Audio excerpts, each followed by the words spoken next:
કોઈએ ખાધું નહીં તો કોઈએ પીધું, એમ કહેવા માટે આપણે ઈટ નહીં તો ડ્રિંક યુઝ કરતા જ છે.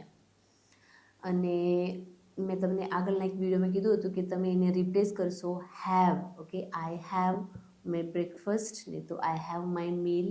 Okay, I have some juice. હવે આજે આપણે ચેક કરવાનું છે કે જે પણ ડ્રિંકની વાત થાય છે ને તો ઈટેબલ થિંગની વાત થાય છે. જેટલું હતું પૂરું ખાઈ ગયો, ઓકે, નહીં તો પૂરું ખાઈ લીધું, એમ કહેવા માટે તમે કેવી રીતે કહી શકો છો? ફોર એક્ઝામ્પલ, એક વર્ડ છે જે ડ્રિંક અને ઈટના સાથે તમે રાખશો તો પૂરું પતી ગયું એટલે પૂરું ખાઈ લીધું, પૂરું પી લીધું એમ થઈ જશે. For example, he drank up all the milk, એટલે જેટલું હતું કમ્પ્લીટલી એને પી લીધું છે. He ate up all the chocolate, એટલે એક બી ચોકલેટ હવે બાકી નથી, જેટલા બી ચોકલેટ્સ હતા પૂરા ખાઈ લીધા. એટલે અપ વર્ડ તમે ડ્રિંક અને ઈટ સાથે યુઝ કરશો તો જે ખાધું હતું એ ફિનિશ થઈ ગયું એમ મિનિંગ આવે છે.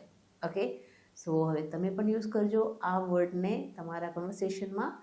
લાઇક અને સબસ્ક્રાઈબ કરવા ભૂલતા નહીં. With peace, you and me.